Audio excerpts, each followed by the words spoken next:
day. But anyway, Pam the Funkstress, an incredible set. We're here on Scratch Attack. I want my battle record back, you bastard. And Pam the Funkstress, it's so good to have you back because you were one of the original HipHopSlam DJs back in the day. Remember that? Yes, I remember that. We used to go down off of Fruitvale,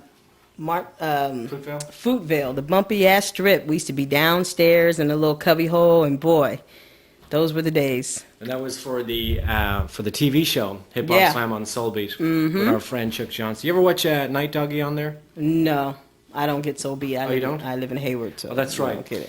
So a great set of music there, and thanks a lot for stopping by the show because I know you're busy. You're heading out on the road shortly with Boots, with the Coup, and you got the new album out. But I want to ask you about your history as a DJ, and especially being a woman in still a male-dominated field. How did you ever start when you looked around you and nearly everybody was males back then DJing, right? Yeah, well, when I started, a friend of mine's boyfriend was a DJ, Paulie Paul from Imperial Sounds. And I'm so into music because my father used to sing. He was nobody like major popular, but he used to sing around and win all the shows and everything, him and my uncle. And I've always been into music, and then a friend of mine's boyfriend wanted to teach his girlfriend how to DJ.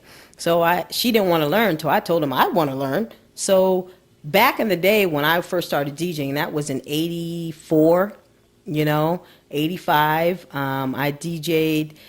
That's when battles were going on, when people used to battle by crews. They brought their lights, fog machines, your sound system. That's when DJing and battles had to do with everything. Instead of what you can do as far as cutting and scratching, it was a whole show. It was lights, sound, records, how you did the crowd, fog lights, everything. So that's how I really kind of started.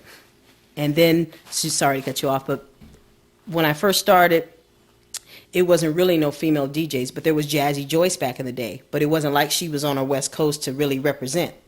So people that I looked up to was not the Fresh Prince, Jazzy Jeff, DJ Premier, and Joe Cooley. Those are the three main DJs that I used to rock to. So you would enter these battles too?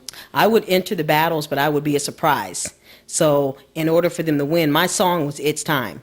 And that's how I really scratched on It's Time. So that was like my surprise. So when the crew, Imperial Sounds, would go up and they were halfway through their set, they put on the instrumental Al Nafish, that old school song, It's Time. And then I jump up there and go, it's, and they saw a girl and they went, whoa! So that's how they would win, because they saw a female do this and she was scratching and cutting and, doing stuff like that. So that's how I began. So in the Bay Area at that time, was there any other female DJs that you knew of? No. So why hasn't it changed? It's still male dominated. Why is that? What is your reason for that? Not too many females want to do it. Why? I don't understand that. I mean, I've had people come up to me, females, oh, I want to learn how to DJ, or I'm DJing because you, and, and they just think that DJing, you can just get a record, turntables, and just throw it on. Yeah. It's more to DJing. To me, I'm into blending. I'm into mixing, blends and cuts and scratches, but no other females. Now there's a few more that are out there, like my girl DJ EQ. She was in Ray J's video, Wait a Minute. There's a female out of New York named Lady K. She's dope. Coco Chanel. Cutting Candy out of New York. Cutting Candy, yeah. I don't know her personally, but I've heard her name a few times. So I think the place you have to go to get the more dominated female DJs would be New York or LA. Yeah. Because in the Bay Area, there's no one. I mean, there's a Special K. She used to DJ for 94.9, and I did a set with her in Portland. We were flown out to Portland, Oregon, to do an all-female DJ set party, and it turned out really great because she had her style of music where she played a lot of, beats and stuff, and I just throwing everything. So what's the last battle that you ever entered? Oh my God, that's a while ago now, right? That was years ago, like 93 or something. I don't battle. You don't? No. Did you ever battle in a new music seminar Superman battle? No, I only did the. Which one was that? Did you do old school DMC one? I did the DMC one. Yeah, the old school DMC. I think that's. What year? 89? Oh no, it was past that. It was 90 something. Oh yeah. Yeah, I made it to the second round, and then after that I got blown out. Now I remember back in the day you used to do a trick, and that was with your breasts. Do you still scratch with your breasts? Yes, I do. They're more sharper now. Especially when it's cold. No. And that gets a reaction from people too. I mean. Yes, I haven't done that in a while, but I think now this time on the road, I'm going to do a grand finale and start doing it, cutting it with my breast again, because that's what I'm known for. I mean, I'll put them on the turntables, but taking my bra off, is my main little surprise that I like to do. Yeah. That no one else is doing right now. Right. So. And that's one thing that guys can't mention. They cannot do. Yeah. When I've done that before, I did that in New York one time, and J. Rue the Damager was a DJ, was a panelist, and so was DJ Premier, and they were very impressed with me. I was a little frustrated because that's when the East Coast and West Coast was really having their problems, and I was the only one over there in the corner. Then they had the other female DJ. She was over there with all her crew, but I'm by myself. This was for the Zulu Nation, matter of fact. Yeah, this was back in '95, I believe. So, I did cool. I made it to the next round, and then once again, I got blown out, You also have a parallel career, is that correct? Yes, I own my own catering company. Actually, I started working for that place when I was 18, and I was still DJing with the Coup, going on and off the road, and then it got to a point where I can buy the place, and I ended up buying it.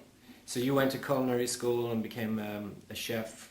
I didn't even go to school. It was this one lady, her name is Sherry, and she took me under her wing and showed me the ropes.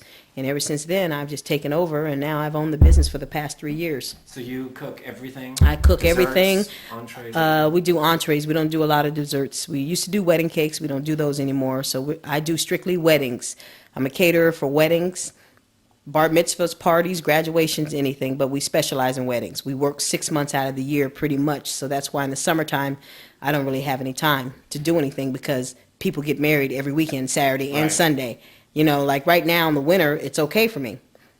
I slow down in October, November, then I'm back to business in December with Christmas parties, and I slow down again in January and February, and then March, April, May, June, July, August, September, I'm back to 7 days a week. So the Coup plans their touring schedule around the wedding season? Yes. The concept of mixing food and mixing music are very, very similar.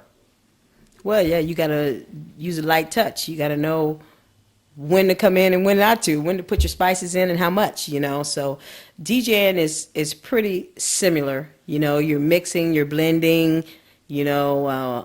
I touch the food, but I don't touch it like I touch the turntables, So it's kind of a similarity. Now, on to a more topical subject, something that has come up a million times, and I'm sure you've answered many questions on it, but Boots has answered even more, and that is with the Coup, the new album, Party Music. Mm-hmm. The original cover was with the World Trade Center, which was one of those coincidences that it happened to choose that cover. How do you feel about withdrawing the cover? How do you feel about that? Well, I think the decision that was made was right because I was very concerned about it.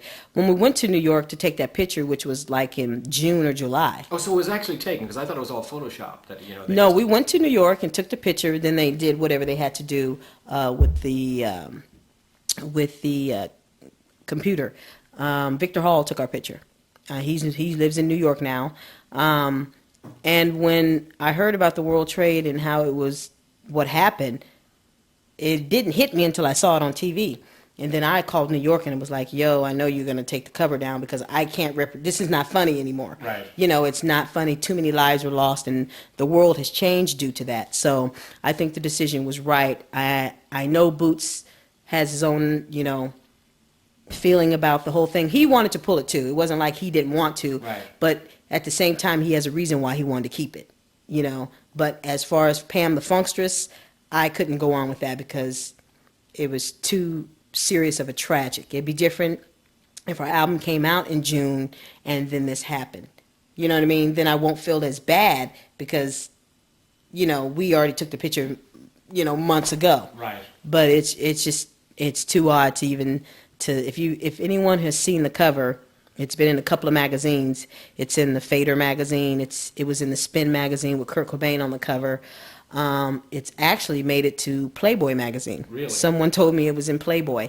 So if you people out there have seen the cover, you go, whoa, you guys are psychic. Yeah. That's the thing we're hearing. It's like, you're psychic. It's like, I don't think I'm psychic, but, because when I thought about when we first went to New York to take the picture, I thought, oh, this was stupid. What are we doing in front of the World Trade? You know what I mean? Taking a picture. And Boots was like, well, we have a vision and all this. And I'm thinking, okay, well, let them do what they have to do. And then when I saw the the cover, and I went, whoa, that's kind of neat. I'm orchestrating. I'm actually holding chopsticks, you know what I mean? And Boots is holding like a little radio tuner, but it looks like a detonator. But it was amazing how real it looked to the real actual bombing.